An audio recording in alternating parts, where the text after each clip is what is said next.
ప్రస్తుతం అంబేద్కర్ కోనసీమ జిల్లా యానానికి సంబంధించినటువంటి ఏదైతే గోవా బీచ్ ఉందో, గోవా బీచ్‌కి సంబంధించినటువంటి ఫెస్టివల్ నిర్వహించినటువంటి స్థానిక ఎమ్మెల్యే ఐతాబత్తుల ఆనందరావుకి సంబంధించినటువంటి ఇక్కడ ప్రతిపక్షంగా కొన్ని ఆరోపణలు చేస్తున్నాయి. ఏదైతే గోవా బీచ్‌కి సంబంధించినటువంటి విషయంలో కోట్ల రూపాయల అవినీతి జరిగిందని కొన్ని ఆరోపణలకు సంబంధించి స్థానిక ఎమ్మెల్యే ఖండిస్తున్నటువంటి పరిస్థితి. ప్రస్తుతం స్థానిక ఎమ్మెల్యే ఐతాబత్తుల ఆనందరావు మనతో ఉన్నారు. గోవా బీచ్‌కి సంబంధించి సంక్రాంతికి పెద్ద ఎత్తున లక్షలాది మంది తరలొచ్చారు.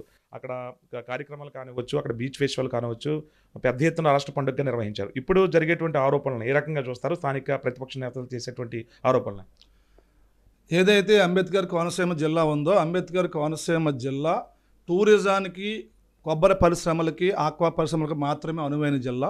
ఈ జిల్లాలో టూరిజాన్ని అభివృద్ధి చేయాలని ముఖ్యమంత్రి గారు, స్థానిక మంత్రి దుర్గేష్ గారు చాలా పట్టుదలతో ఉన్నారు. దాంట్లో భాగంగానే టెంపుల్ టూరిజం, బీచ్ టూరిజం అభివృద్ధి చేయాలన్నారు.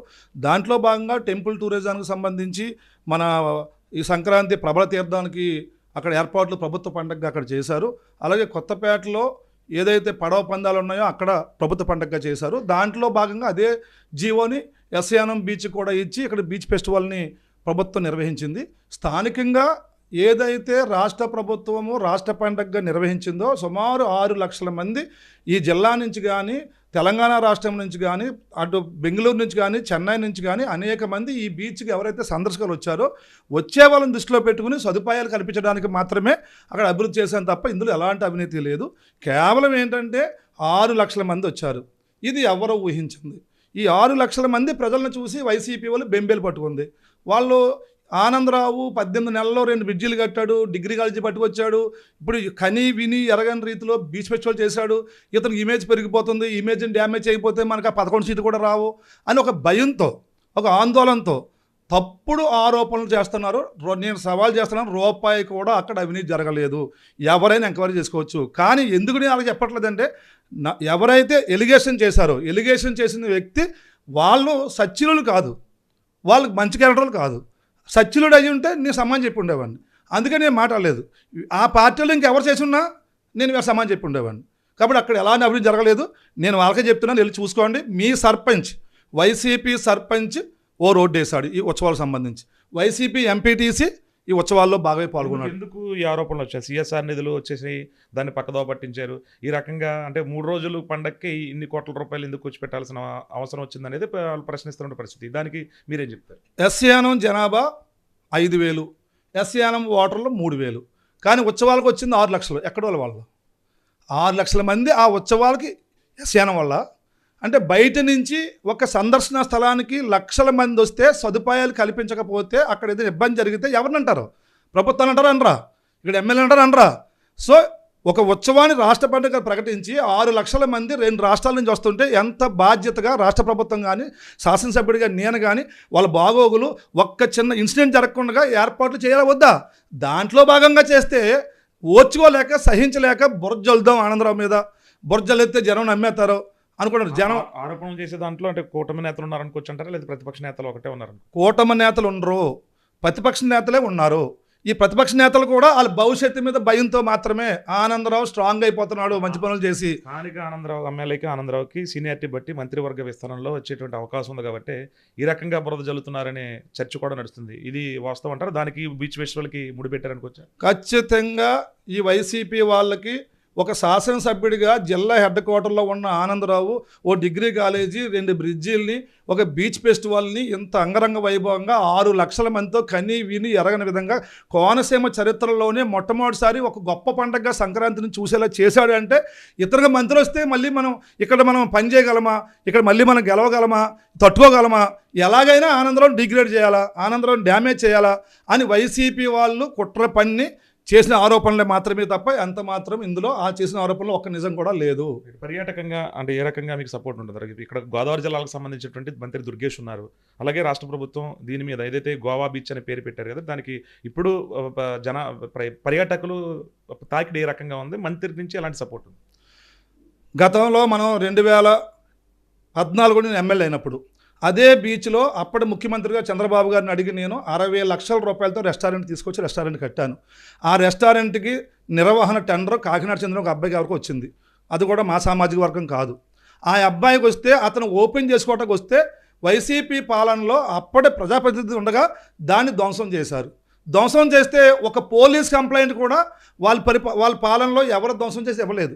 60 లక్షలని ధ్వంసం చేసి పక్కన పడేస్తే గాలి కుదిలేశారు తప్ప బాధ్యత లేకుండా ప్రవర్తించారు. ప్రజాస్వామ్యాన్ని 60 లక్షల రూపాయలని దుర్వినియోగం చేసిన ఘనత వైసీపీ పార్టీది.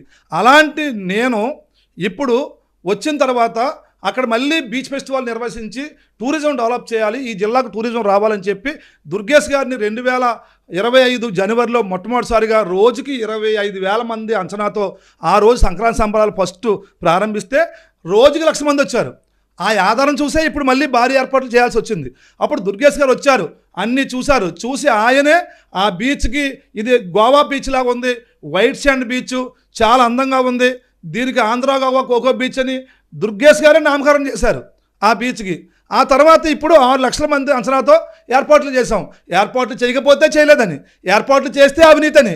ఈ వైసీపీ వాళ్ళకి ఇంకా జ్ఞానం రాదు. 11 కదా ఒక్కసారి వచ్చి వరకు మాట్లాడతారు. దీని మీద ఒక శ్వేతపత్రం విడుదల చేయాలనేది ప్రతిపక్షం డిమాండ్ చేస్తుంది, ఏదైతే ఇప్పుడు గోవా బీచ్కి సంబంధించిన దాని మీద. శ్వేతపత్రం విడుదల చేయాలంటే కనీసం ఈ ఉత్సవాలకి పేరు చెప్పి 2 రకాల ఖర్చులు ఉంటాయి, అభివృద్ధి ఖర్చులు ఉంటాయి. అభివృద్ధి మీకు తెలుసు కదా, గ్రాంట్ రాష్ట్రం అంతా గ్రాంట్లు వస్తాయి. వస్తే ఆ గ్రాంట్ని ఖర్చు పెట్టేది ఇంజనీర్లు ఖర్చు పెడతారు, ఎంబుకులు ఉంటాయి, అన్నీ ఉంటాయి. దానికి ఏమీ శ్వేతపత్రం అవసరం లేదు. ఉత్సవాలు చేయాలా, ఉత్సవం ₹1,00,00,000 లోపు, ఇది మొత్తం ఉత్సవం ₹1,00,00,000 లోపు. ఏది స్థానిక ఉత్సవ కమిటీ వాళ్ళు సొంతంగా సందాలేసి ఖర్చు పెట్టింది కానీ ప్రభుత్వం ఇచ్చేది కానీ ₹1,00,00,000 లోపు. ₹1,00,00,000 ఉత్సవానికి శ్వేతపత్రం విడుదల చేయాలని అడగటం అనేది ఉద్దేశపూర్వకంగా ప్రజల్ని మభ్యపెట్టడానికి తప్ప ఇందులో ఎంత మాత్రమో లేదు. చెప్తాను, రమ్మనండి, ఎవరో వైసీపీలో సరైన లీడర్ రమ్మనండి, కూర్చోబెట్టి చెప్తాను నేను. రారో, కేవలం వీళ్ళు ఓపెన్గా అసత్యాలు ప్రచారం చేసి పబ్బం గడుపుకుంటారు. వీళ్ళు 2014లోని కట్టినటువంటి సీఎం గారు నాకు ఇచ్చినటువంటి రెస్టారెంట్ని వైసీపీ పాలనలో విధ్వంసం చేశారు. విధ్వంసం చేసి ఆ కాంట్రాక్టర్ దాన్ని ఓపెన్ చేయకుండా చేశారు. ఇప్పుడు నేను దాన్ని అలాగే ఉంచేశాను. ఎందుకది అది గుర్తుగా వైసీపీ విధ్వంసానికి గుర్తుగా ఆ రెస్టారెంట్ అలాగే ఉంచి పక్కన ఇప్పుడు సిఎస్ఆర్తో కట్టి అదే కాంట్రాక్టర్కి ఇచ్చాను.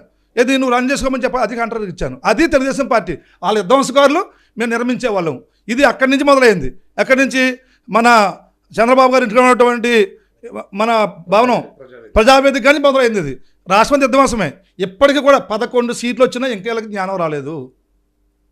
ఇప్పుడు ఈ గోవా బీచ్కి సంబంధించి, యానం బీచ్కి సంబంధించి ప్రభుత్వానికి ఏమన్నా ఇంత ఎస్టిమేషన్ ఏమన్నా ఇచ్చారు అధికారులకు సంబంధించి? ఇంత కట్టడాలకు కానివ్వచ్చు, దాని డెవలప్మెంట్ కానివ్వచ్చు, టూరిజం కానివ్వచ్చు, ఏమన్నా ఒక ఇంత ఎస్టాబ్లిష్మెంట్ ఏమైనా ఇచ్చారు? ఉత్సవాలకు సంబంధించి మనం ఎప్పుడూ కూడా ఉత్సవ ఖర్చే టూరిజంకి ఇస్తాం.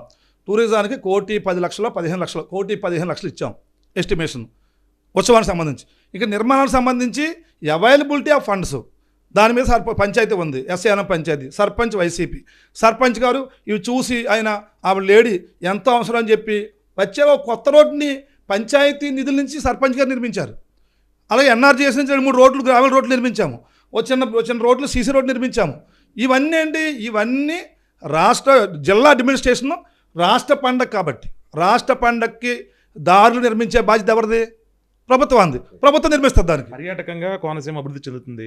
ఒక మండవల్లులు కానివ్వచ్చు, లేదంటే ఇతర పర్యాటకులు తాకిడి కానివ్వచ్చు, అంతా కూడా కోనసీమ అందాలు తొలగిస్తున్నారు. అందులో భాగంగా ఈ బీచ్, యానం బీచ్కి సంబంధించినటువంటి విషయాన్ని సీఎం దృష్టికి తీసుకెళ్లారు. అంటే ఫ్యూచర్లో డెవలప్మెంట్ ఏ రకంగా ఉండాలి, పర్యాటకులు తాకిడి రావాలంటే ఏం చేయాలనేది మీరు పర్యాటక శాఖ కానీ చంద్రబాబు దృష్టికి కానీ తీసుకెళ్లారు? చంద్రబాబు గారిని నేను కలిసిన తర్వాత, సార్ లాస్ట్ టైం మొట్టమొదటిసారి చేశాము టూరిజం, బీచ్ టూరిజానికి ఇది నాంది. ఈ జిల్లా టూరిజం సక్సెస్ అవ్వడానికి ఎస్యానం బీచే నాంది సార్. దీన్ని రాష్ట్ర పండగగా మీరు ఇవ్వాలి సార్ అని ముఖ్యమంత్రి గారిని కోరితే ఆయన వెంటనే టూరిజం మంత్రి గారికి నా లెటర్ పంపించి దాన్ని వెంటనే జీవో ఇచ్చి రాష్ట్ర పండగగా చేశారు. చేస్తే 6 లక్షల మందికి అంచనా వేసాము, అంచనా వచ్చారు. రేపు 10 లక్షల మంది వస్తారు. కాబట్టి మళ్ళా ముఖ్యమంత్రి గారిని కలుస్తాము, మళ్ళా మంత్రి గారిని కలుస్తాము. ఈసారి ఇంకా పకడ్బందీగా చేస్తాము, స్టాండర్డ్ బీచ్గా. ఎందుకంటే అక్కడ ఓపెన్ ఆడిటోరియం కట్టాము. ఎందుకంటే నిధులు ఎక్కడ? సిఎస్ఆర్. ఏ సిఎస్ఆర్ నిధులు అవి? ఏదైతే ఎస్యానం గ్రామానికి ఏటేటా అక్కడ వేదాంత కంపెనీ సిఎస్ఆర్ ఇస్తుందో ఆ నిధుల్ని వైసీపీ గవర్నమెంట్లో 5,80,00,000 మీరు దీన్ని ఖర్చు పెట్టకుండా వదిలేశారు. మీరు కంపెనీ కాడ వదిలేసిన నిధులు నేను మళ్ళీ లెక్కలు తేల్చుకుని వాళ్ళ దగ్గర నేను డిమాండ్స్ అయితే తెచ్చుకుని మీరు ఎగ్గొట్టు నిధులు ఇవ్వమంటే ఎగ్గొట్టు నిధులు ఇచ్చారు వాళ్ళు.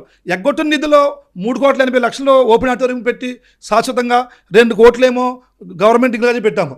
అది ఎందుకు పెట్టామంటే ప్రతి శనివారం, ప్రతి ఆదివారము, ప్రతి శనివారము పండగ రోజుల్లో మినిమం 25,000 మంది వస్తున్నారు అక్కడికి.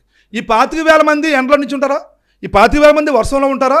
ఈ 25,000 మంది ఎండైనా వర్షమైనా అక్కడ ఉండగలగాలంటే ఓపెన్ ఆడిటోరియం కావాలని చెప్పి టెన్సిల్ నిర్మాణంలో దాన్ని చేశాము. ఇది చాలా అవసరం ప్రజలకి. ఫ్యూచర్లో రోడ్లు విస్తరణ జరుగుతుంది. యానం రోడ్డు ఎలైట్కి సంబంధించిన దాని ఆ రోడ్లు కానీ విస్తరణ జరుగుతుంది. ఖచ్చితంగా చేయాల్సిన అవసరం ఉంది. ఎందుకంటే వచ్చే సంవత్సరం 10 లక్షల మంది వస్తారు. 10 లక్షల మంది బీచ్కి వస్తే బాధ్యత ఎవరిది? ప్రభుత్వమే చేయాలి. చేయలేదనుకోండి ఎవరిని మళ్ళీ ఏమంటారు? స్థానిక ఎమ్మెల్యే అంటారు, ప్రభుత్వం అంటారు. అంటే వైసీపీ చేస్తే మెచ్చుకోలేదు, చేయకపోతే ఎత్తిపడుతుంది. అంటే ఇది అసలైనటువంటి ప్రతిపక్షం కాదు, ఇది తొంటరి ప్రతిపక్షం. అభివృద్ధి చూసి ప్రతిపక్షం వార్చలేకే ఈ ఆరోపణలు చేస్తాను కొంచెం. పక్కాగా అభివృద్ధి చూసి 2 అభివృద్ధులు, కూటమి అభివృద్ధిని ఆ బీచ్కి టూరిజానికి ఇప్పుడే వీళ్ళ ఉద్దేశం ఏంటి? ఇప్పుడు ఆనందరావుని బెదరగొట్టయితే, అసత్య ఆరోపణలు చేసి కూటమి బెదరగొట్టయితే ఇంక ఈ జిల్లాలో ఏ టూరిజం చేయరు, ఏ పండగ చేయరు, కాబట్టి ప్రజల దగ్గర మాకు హ్యాపీగా ఉండొచ్చు. అదే వీళ్ళు ఇంకా బాగా చేసేస్తే ప్రజలు మనం చీకొడతారో, 5 ఏళ్ళు మీరు ఏం చేయాలంటారో అని ఒక భయంతో వాళ్ళు చేసే ప్రయత్నమే ఈ ఆరోపణలో. మీరు చేసే ఆరోపణలు చేసే వ్యక్తులకి కానీ ఎమ్మెల్సీకి కానీ ఎలాంటి సవాలు విసురుతారు? నేను ముందే చెప్పగానే మీకు నేను ఎమ్మెల్సీ ఎవరైతే నా మీద ఆరోపణలు చేశారో అతనికి నేను సమాధానం చెప్పాల్సిన పని లేదు. అతను ఆ క్రెడిబిలిటీ ఉన్న వ్యక్తిగా నా దృష్టిలో. అదే పార్టీలో పెద్ద లీడర్ ఎవరైనా మాట్లాడితే నేను ముందుకు వచ్చి మాట్లాడతాను. రైట్. ఇది మొత్తానికి అమలాపురంకి సంబంధించినటువంటి ఎస్యానం బీచ్ ఏదైతే ఉందో ఆంధ్ర గోవా కోకో బీచ్గా నామకరణం చేసింది. స్థానిక పర్యాటక శాఖ మంత్రి అక్కడ వైట్ శాండ్ చూసిన తర్వాతే స్థానిక ఎమ్మెల్యే మంత్రి కూడా వెళ్ళిన తర్వాత నామకరణం చేశారు. అయితే గత సంక్రాంతి వేడుకలకు మించి ఇంకా చేయాలన్న ఉద్దేశంతోనే పర్యాటకుల ఉద్దేశంతో పెట్టుకుని ఆ రకంగా లక్షలాది మంది పెరిగారు కాబట్టి ఆ ఉద్దేశంతో అక్కడ కోట్ల రూపాయల పెట్టుబడికి సంబంధించిన విషయాల్లో కానివచ్చు, లేదంటే పర్యాటకులు తాకిడిని దృష్టిలో పెట్టుకుని కానివచ్చు, ఇలా ముందుకు వెళ్తుంటే కావాలనే అసత్య ఆరోపణలు, అక్కడ నిధులు గోలుమాలయ్య అంటూ కూడా నా మీద అసత్య ఆరోపణలు చేస్తున్నారు. ఇందులో వాస్తవం లేదు. స్థానిక ఎమ్మెల్సీకి సమాధానం చెప్పాల్సినటువంటి అవసరం లేదనేది స్థానిక ఎమ్మెల్యే ఐతాబత్తుల ఆనందరావు చెప్తారు. ఫ్యూచర్లో ఇప్పటికే గోవా బీచ్కి సంబంధించినటువంటి పర్యాటకులు తాకిడి పెరిగింది. రోడ్ల విస్తరణ అంశాల్లో కానివచ్చు, లేదంటే పర్యాటకంగా తాకిడి పెరిగింది కాబట్టి కోనసీమకు సంబంధించి యానం బీచ్కి వచ్చే వాళ్ళ సంఖ్య కూడా పెరిగింది కాబట్టి మరింత దృష్టి పెడతారనేది మాత్రం ఆనందరావు చెప్తున్నారు. అయితే ఈ అవినీతి ఆరోపణలకు సంబంధించిన వాస్తవం లేదు. ఎందుకంటే గత ప్రభుత్వ హయాంలో అక్కడ కట్టినటువంటి కొన్ని రెస్టారెంట్ కట్టడాలని వైసీపీ కూల్చివేసింది కాబట్టి ఆ గుర్తులు అలాగే ఉంచేసాము. ప్రజావేదిక కూల్చివేత మొదలైన తర్వాత ఇక్కడ అమలాపురంలో కూడా కొన్ని కట్టడాలు కూల్చివేయడంతో మళ్ళీ కొత్త భవనాలు సొంత నిధులతో నిర్మించడం జరిగిందని స్థానిక ఎమ్మెల్యే చెప్తున్నారు. చూడాలి మరి. అంటే ఈ గోవాకు సంబంధించినటువంటి అదే మినీ సంబంధించిన కోనసీమ గోవా బీచ్ ఏదైతే ఉందో ఆ బీచ్కి సంబంధించినటువంటి అభివృద్ధి చేసుకుంటూ వెళ్తే ఇలాంటి ఆరోపణలకు సంబంధించినటువంటి వాటికి తిరిగి సమాధానం చెప్తున్నారు స్థానిక MLA Aithabathula Anandarao. Camera person రసూల్తో కలిసి సత్య టీవీ 9 అమలాపురం నుంచి.